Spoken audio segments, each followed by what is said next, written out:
আপনি জানলে অবাক হতেই পারেন 15,000 দিলেই মিলবে পরের বউ। আপনাকে যদি কেউ এসে এই কথা বলে আপনি কি বিশ্বাস করবেন? শুনতে অবাক লাগলেও কিন্তু এটাই সত্য। দুবাই বা ব্যাংকক নয়, ভারতে এমন একটি গ্রাম আছে যেখানে গেলে আপনি কয়েকদিন, কয়েক মাস বা 1 বছরের জন্য ভাড়া করতে পারবেন বউ। আর সেই বউগুলো হবে সব কুমারী মেয়ে। এ সকল বিষয়ের বিস্তারিত থাকছে আমাদের আজকের ভিডিও জুড়ে। তো চলুন শুরু করা যাক ভিডিওটি। চুক্তি শেষ হয়ে যাওয়ার পরে সেই নারীকেই নিজের বউ হিসেবে রেখে দিতে চাইলেও চুক্তি রিনিউ করতে হয়। মানে হচ্ছে যে আপনি একটি মেয়েকে বউ হিসেবে 6 মাসের জন্য ভাড়া করেছেন, তারপর তাকে আপনার ভালো লেগেছে, আপনি তাকে আরো 1 বছর রাখতে চান, সেক্ষেত্রে আপনাকে রিনিউ করতে হবে। তাহলে কি আপনি জানেন ভারতে কোথায় আছে এমন অদ্ভুত প্রথা? সমাজের যতই অগ্রগতি হোক না কেন, এই 21 শতাব্দীতে দাঁড়িয়েও কিছু অদ্ভুত প্রাচীন প্রথা বিলুপ্ত হয়ে যায়নি। এমন একটি প্রথা অনুসারে ভারতের একটি গ্রামে আজও নারীদের নিলামে তোলা হয়। অদ্ভুত এই গ্রাম রয়েছে ভারতের মধ্যপ্রদেশে। গ্রামের নাম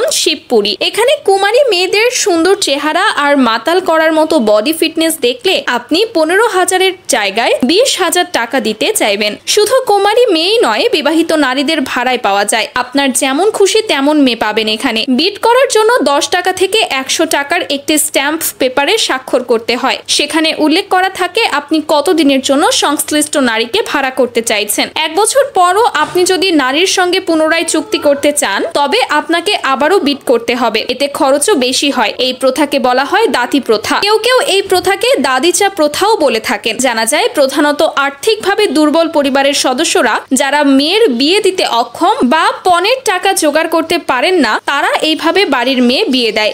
বেটিং ওঠা নারীর মূল্য নির্ধারিত হয় তার সৌন্দর্য, কুমারিত্ব, বয়স, চেহারার উপর নির্ভর করে। নারীদের জন্য বেটিং শুরু হয় 15,000 টাকা থেকে, যা যেতে পারে 15 লাখ টাকা পর্যন্ত।